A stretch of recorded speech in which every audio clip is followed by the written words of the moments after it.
धन विधेयक नहीं होते हैं। जितने भी धन विधेयक हैं, मनी बिल हैं, वो सारे वित्तीय विधेयक के रूप में होते हैं। लेकिन सभी वित्तीय विधेयक धन विधेयक हों, ये ज़रूरी तो नहीं ना। डिपेंड करेगा ना, अगर फाइनेंशियल बिल के अंदर, वित्तीय विधेयक के अंदर धन विधेयक का कोई अंश है, तभी वो धन विधेयक की कैटेगरी में आएगा। नहीं तो वो वित्तीय विधेयक ही रहता है। इसमें अनुच्छेद आपके लिए बहुत इंपॉर्टेंट है। अब वित्तीय विधेयक के प्रकार, जैसे मैंने बोला, यहाँ पर सभी धन विधेयक वित्तीय विधेयक होते हैं। इस बात को ध्यान में रखते हुए यहाँ पर वित्त विधेयकों की श्रेणी में सबसे पहले धन विधेयक आता है। क्योंकि एक जर्नल सा सिंपल सा विधेयक है। अब ये धन विधेयक कैसे बनेगा? जब इसमें कर संबंधी, व्यय संबंधी या पैसा सरकार उधार ले आदि संबंधी विषय हो, साथ में साधारण विषय भी हो। माफ कीजिएगा। वो धन विधेयक बन जाता है। तो है उसी फैमिली के। अब किसी विधेयक के अंदर धन विधेयक का एक भी अंश, एक भी पार्ट ना हो, तो वो सिंपल वित्त विधेयक होता है।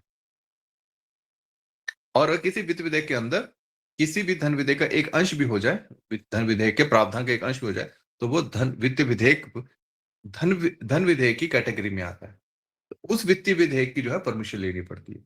नाम उसका वित्तीय विधेयक ही चलता है। इसमें कोई फर्क नहीं पड़ता। आपने इसमें वित्तीय विधेयक की 2 श्रेणियाँ हैं, श्रेणी 1 और श्रेणी 2। इनके अनुच्छेद ध्यान में रखना जी, और इससे ज़्यादा चक्कर में नहीं पड़ना। अनुच्छेद 117 भाग 1, अनुच्छेद 117 भाग 3। हाँ जी, माइक बंद कर लेंगे जी, किसी का माइक ओपन है। अब हम बात चलेंगे, हमने विधेयक तो रख दिए, अब विधेयकों के भी प्रकार होते हैं, जैसे मैंने बताया। तो एक ना संयुक्त बैठक का प्रावधान है हमारे संविधान में, जो संसद के दोनों सदनों द्वारा की जाती है। तो संसद के दोनों सदनों में संयुक्त बैठक का प्रावधान अनुच्छेद 108 में दिया गया है। ये संयुक्त बैठक की क्यों की जाती है? ये साधारण इसलिए की जाती है, मान लीजिए कोई विधेयक है, वो लोकसभा से पारित हुआ, राज्यसभा में गया, लेकिन दोनों सदनों में किसी विषय के ऊपर या उस विधेयक को पास करने को लेकर गतिरोध हो गया। अब राज्यसभा में पास होके गया, तो राज्यसभा वाले बोलेंगे कि ये चीजें आप चेंज करो, हमारी सिफारिश है कि इनको बदला जाए, ये हमें स्वीकार नहीं है। और उधर से लोकसभा ये कह दे कि जी हम इसको कोई चेंज नहीं करेंगे, तो क्या हो गया? एक गतिरोध पैदा हो गया ना। अब वो विधेयक तो लटक गया। ये विधेयक कौन सा होता है? ये साधारण विधेयक होता है। ठीक है। माइक बंद कर लेंगे जी, चेक करिए माइक किसका ऑन है। माइक चेक करिए किसका ऑन है माइक, प्लीज उसको कर दीजिए ऑफ।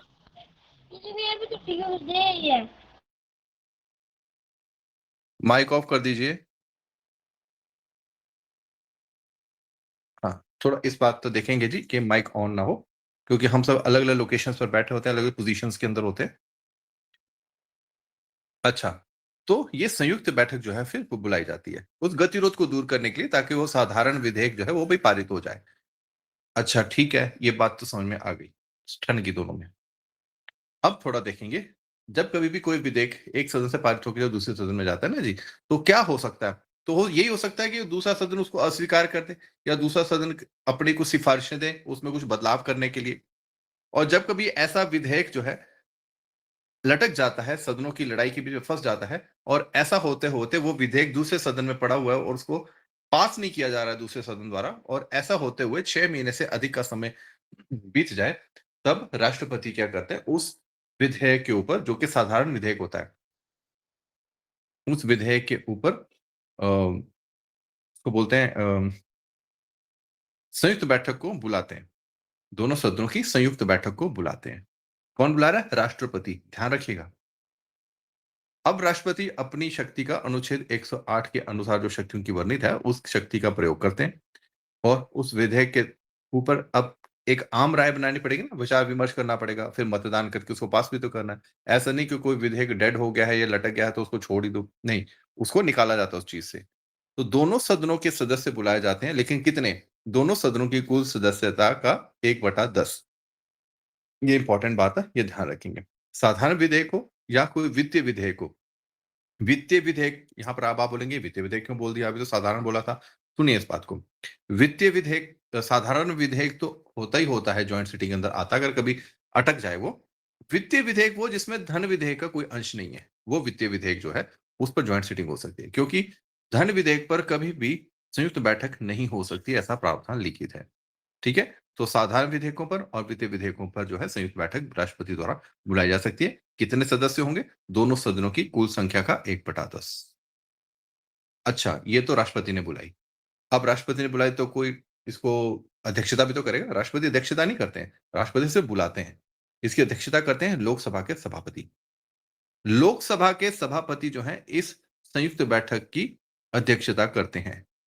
अगर किसी कारणवश वो उपस्थित नहीं है तो लोकसभा के उपसभापति, अगर वे भी नहीं है तो राज्यसभा के उपाध्यक्ष। ठीक है जी।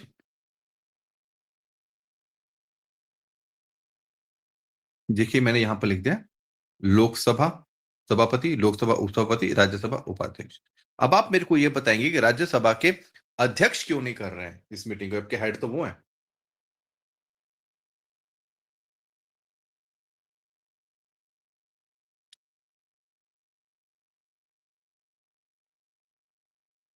मेरे को बताइए राज्यसभा के अध्यक्ष जो हैं जी, वो क्यों नहीं संयुक्त बैठक की अध्यक्षता कर रहे?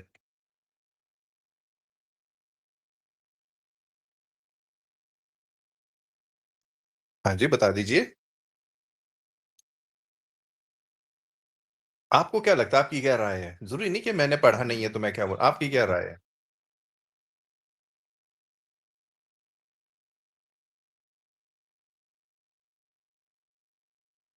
सर प्रायोरिटी लोकसभा के सदस्य को दी जाती है ना पहले।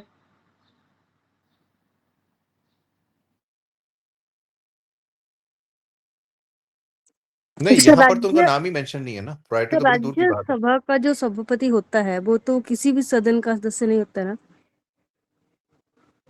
यस, राज्यसभा का जो अध्यक्ष होते हैं, वो किसी भी सदन के मेंबर नहीं होते हैं, क्योंकि वो उपराष्ट्रपति होते हैं और उपराष्ट्रपति संसद के किसी सदन का सदस्य नहीं होता है। लेकिन फिर भी वो राज्यसभा के अध्यक्ष होते हैं। क्यों? क्योंकि वो पदेन सभापति होते हैं। कोई भी व्यक्ति जब भारत का उपराष्ट्रपति बनता है, तो वो ऑटोमैटिकली क्या है, उस राज्यसभा का जो है अध्यक्ष बन जाता है। ठीक है? इस बात को थोड़ा ध्यान देंगे। ठीक है जी?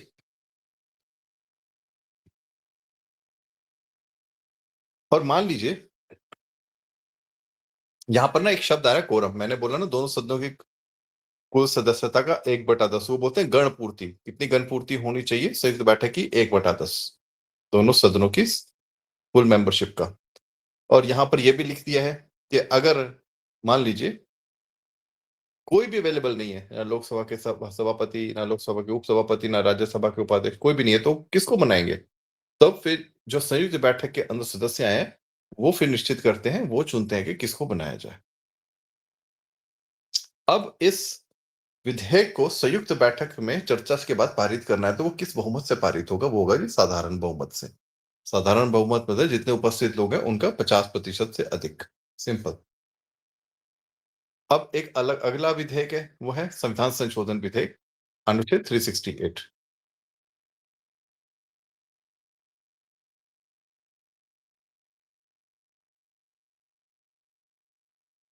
अच्छा जी। यहाँ पर आप देख रहे हैं बहुत इंपॉर्टेंट लाइन है कि हमारे संविधान के भाग 20 में अनुच्छेद 368 से, माफ कीजिए, अनुच्छेद 368 में संसद को संविधान और उसके जो प्रोसीजर है, उसके अंदर बदलाव या संशोधन करने की शक्ति प्रदान की गई है। ठीक है? भाग 20 अनुच्छेद 368 के अंदर संसद को यह शक्ति दी गई है कि वो संविधान के अंदर बदलाव कर सकते हैं या उनके बदलाव करने की जो प्रक्रिया है उसके अंदर चेंजेस कर सकते हैं, संशोधन कर सकते हैं। तो ये शक्ति जो है वो संसद को मिली हुई है। हमने ये प्रावधान दक्षिण अफ्रीका से लिया हुआ है। एक बात विशेष ध्यान देने वाली है, सन 1973 के अंदर केशवानंदा भारती मामला केस हम जिसको बोलते हैं वो हुआ था, जिसमें उच्चतम न्यायालय ने एक बात कही थी कि संसद ठीक है संविधान के अंदर संशोधन कर सकती है, लेकिन संविधान के जो मूलभूत जो तत्व मूलभूत ढांचा बनाते हैं जिसको मूल संरचना बोलते हैं, उन तत्वों के अंदर कोई बदलाव नहीं कर सकती, संशोधन नहीं कर सकती। जो तत्व संविधान की मूल संरचना का भाग हैं, संसद उन तत्वों में कोई बदलाव नहीं कर सकती, कोई संशोधन नहीं कर सकती। साथ ही साथ संविधान संशोधन विधेयक के अंदर संयुक्त बैठक का कोई प्रावधान नहीं है। ठीक है? और साथ ही साथ संविधान संशोधन का जो विधेयक है, उसको जब संसद में पेश करने से पहले राष्ट्रपति की भी पूर्व अनुमति की आवश्यकता नहीं होती। क्लियर है जी? आगे चलें? कितने तरीकों से संविधान में अंदर संशोधन हो सकता है? 3 तरीके सामने लिखे हैं। पहला, साधारण बहुमत द्वारा 50% से अधिक। दूसरा, विशेष बहुमत द्वारा 50% तथा 2/3 सदस्य उपस्थित और मत कर रहे हैं। तीसरा, संसद के विशेष बहुमत द्वारा संशोधन तथा आधे राज्य विधानसभाओं की सहमति। अब कुछ विषय ऐसे भी होते हैं जी, जिनके अंदर जिन निर्णयों पर राज्य सरकारों को भी प्रभाव पड़ता है।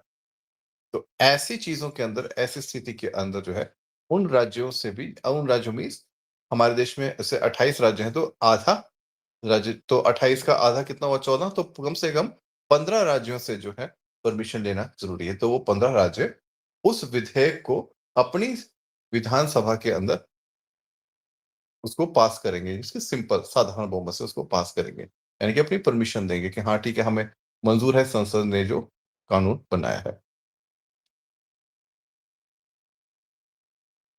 संविधान संशोधन के अंदर जो साधारण बहुमत द्वारा कार्य किया जाता है, उससे संविधान के अंदर किसी तरह का बदलाव नहीं किया जाता।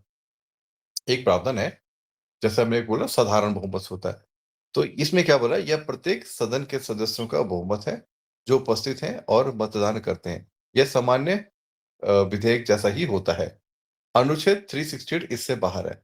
किसी भी तरह का कोई काम, मैं एग्ज़ाम्पल दूँगा अभी, ये भी एक संविधान संशोधन है, लेकिन ये संशोधन से क्या होता है, ये वो वाला संविधान संशोधन नहीं, इसके अंदर कुछ चेंजेस आ जाए। ये कुछ एक्टिविटीज़ होती हैं जो बाय लॉ भी की जाती हैं। उसमें संविधान के प्रति संशोधन करने की आवश्यकता नहीं होती है। जैसे नए राज्यों का गठन या स्थापना, ठीक है? नए राज्यों का गठन और मौजूदा राज्यों के क्षेत्रों की सीमाएँ हैं, उनमें चेंज करना, उनके नामों को बदलना। तो अब किसी राज्य का नाम बदलना है, तो संविधान में संशोधन थोड़ी ना करना पड़ेगा। तो सिंपल राज्य का नाम बदला और वो चीज़ अपडेट हुई, ठीक है? राज्यों में विधान परिषदों का उन्मूलन या निर्माण करना। अब कई जगह विधानसभा तो होती है, कई राज्यों की विधान परिषद भी है। तो तो विधान परिषद बनाने के लिए संविधान संशोधन की तो आवश्यकता है ही नहीं। वो तो संसद द्वारा सिंपल पारित होके बन जाएगा, ठीक है? तो ये सारी जितनी भी चीज़ें हैं, ये संसद में पारित होके हो जाती हैं। इसमें संविधान में संशोधन करने की आवश्यकता नहीं होती है। परंतु इनका कहीं न कहीं प्रत्यक्ष-अप्रत्यक्ष रूप से थोड़ा संविधान से संबंध होता है, इसलिए अनुच्छेद 368 को मॉडिफाई करने की ज़रूरत नहीं होती। ये सिंपल प्रावधान है। विशेष बहुमत, मैंने आपको बताया, प्रत्येक सदन की कुल सदस्यता का बहुमत 50+1 और प्रत्येक सदन के उपस्थित और मतदान करने वाले सदस्यों के 2/3 सदस्यों का बहुमत, कि जो मतदान करेंगे, जो उपस्थित हैं, जो मतदान करेंगे, उन सदस्यों का भी 2/3 बहुमत चाहिए। तो वो होता है विशेष बहुमत। जैसे मौलिक अधिकारों में कुछ बदलाव करना है, राज्य के नीति निर्देशक सिद्धांतों में कुछ बदलाव है, ठीक है? और पहली और तीसरी श्रेणी में जो शामिल नहीं है ऐसे प्रावधान। फिर हमने बोला था कि संसद के विशेष बहुमत द्वारा और आधे राज्यों के विधानसभा द्वारा पारित होके। अब ये प्रावधान जो है, जब कभी भी संसद को ऐसा कानून बनाता है जिससे कि भारत का जो संघीय ढांचा है, उसके अंदर कुछ बदलाव आने होते हैं, बदलाव आएँगे जिस कानून की वजह से, उस उस कानून को संसद से पारित करने से पहले राज्यों, आधे देश के आधे से ज़्यादा राज्यों से भी उसको पास करवाना आवश्यक होता है। ऐसे मामले में संसद के जो है विशेष बहुमत की आवश्यकता होती है और राज्य उसको साधारण बहुमत से अपनी विधानसभा से पारित करते हैं। जैसे गुड्स और सर्विसेज टैक्स, ओहो! यहाँ पे मैंने सेवा कर, चलो ठीक है। जैसे जीएसटी काउंसिल है, जीएसटी तो गुड्स एंड सर्विसेज टैक्स है ना? कर और सेवा, सॉरी, माफ़ कीजिएगा, ये वस्तु और सेवा कर होता है। इसकी एक परिषद है, उस परिषद के अंदर केंद्र और राज्य सरकारें मिलके मीटिंग करती हैं। तो वहाँ पर अगर कोई चेंज हो रहा है, कोई चीज़ बदलाव आ रहा है टैक्स प्रणाली के अंदर, टैक्स परसेंटेज के अंदर, तो वो देश के कम आधे से ज़्यादा राज्यों से उसको पास करवाना आवश्यक होता है। 7वीं अनुसूची में अ, जो हमारी 7वां जो आपका वो है, तो क्या बोलते हैं, मेरे को शब्द भूल गया उसको। हाँ, अनुसूची, 7वीं अनुसूची के अंदर जो भी प्रावधान दिए गए हैं, 7वीं अनुसूची याद है किसी को क्या होती है?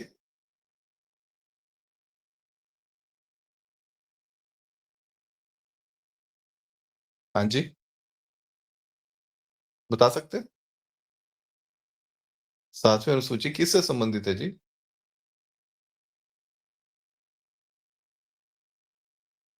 तो उसमें बोला गया कि 7वीं अनुसूची में दिए गए प्रावधानों में से किस सूची, जो 3 सूचियां दी गई हैं उसमें से किसी के तत्व के अंदर अगर कुछ चेंजेस वगैरह करने उससे संबंधित है।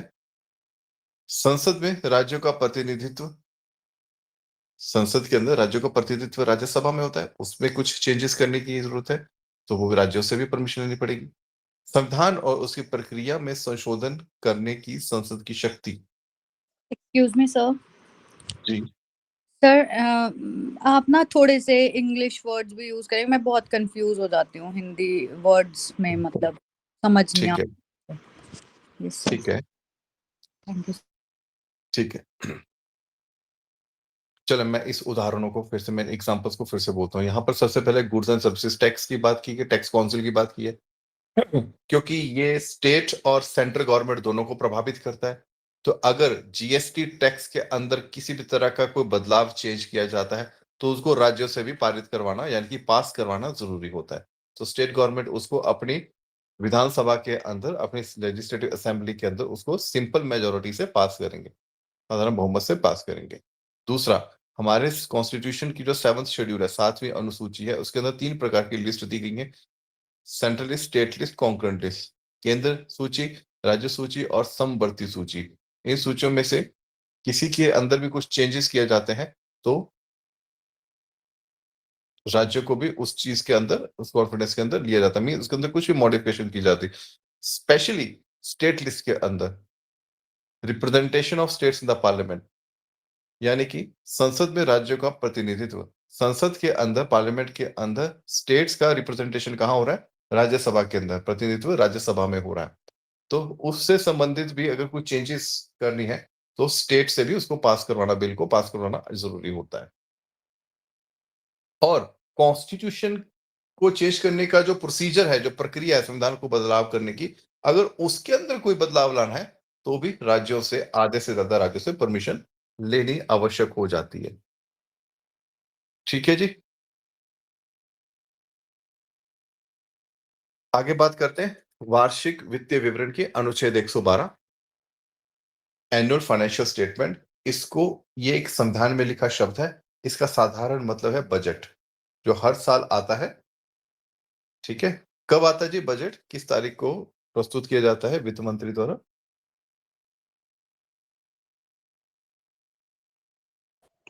सर फरवरी में, 2 फरवरी। 2 फरवरी को क्यों, 1 को क्यों नहीं?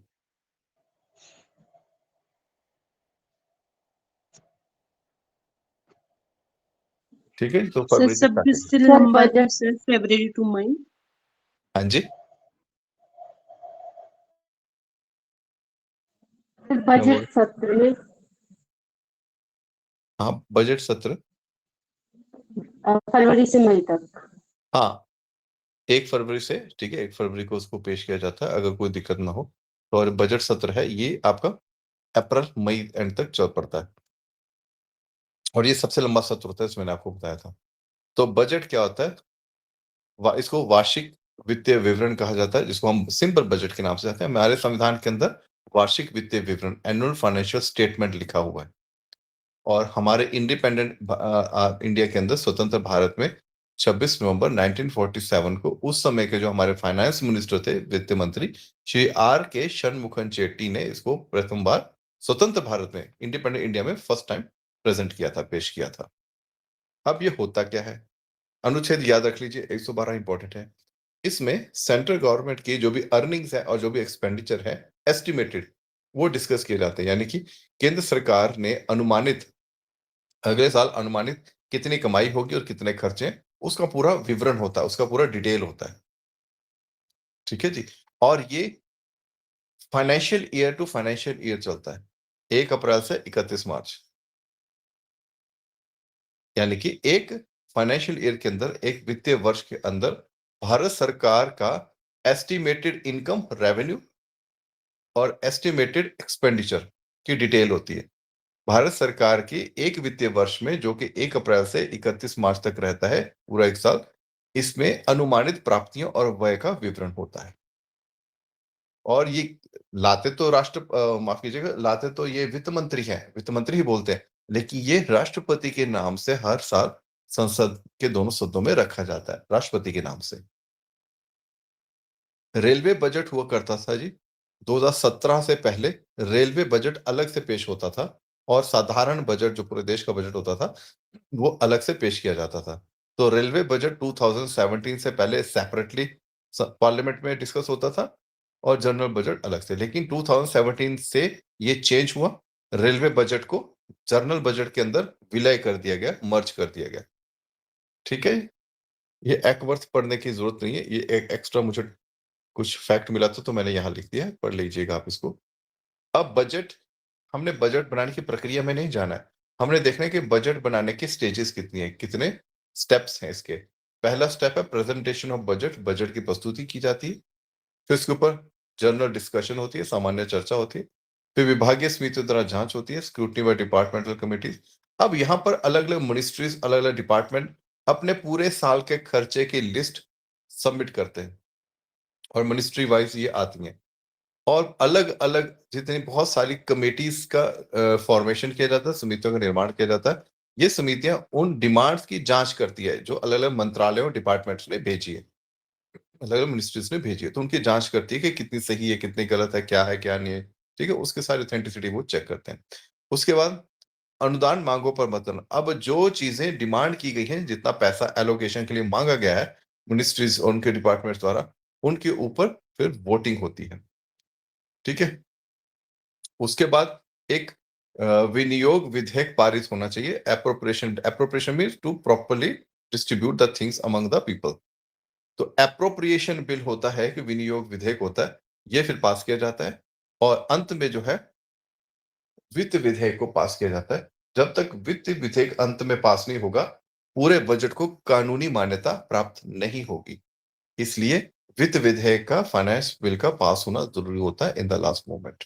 नहीं तो जो बजट है उसको लीगल, यू कह सकते हैं लीगल फॉर्मेशन या लीगल उसको फेस नहीं मिल पाएगा।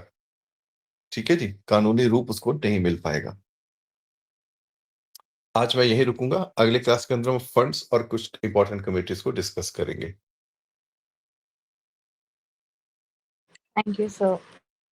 थैंक यू जी, आप सबका बहुत धन्यवाद। पीडीएफ पढ़ते रहिएगा, थोड़ा थोड़ा आगे आगे अपनी तरफ से बढ़ते रहिएगा। ठीक है, धन्यवाद जी।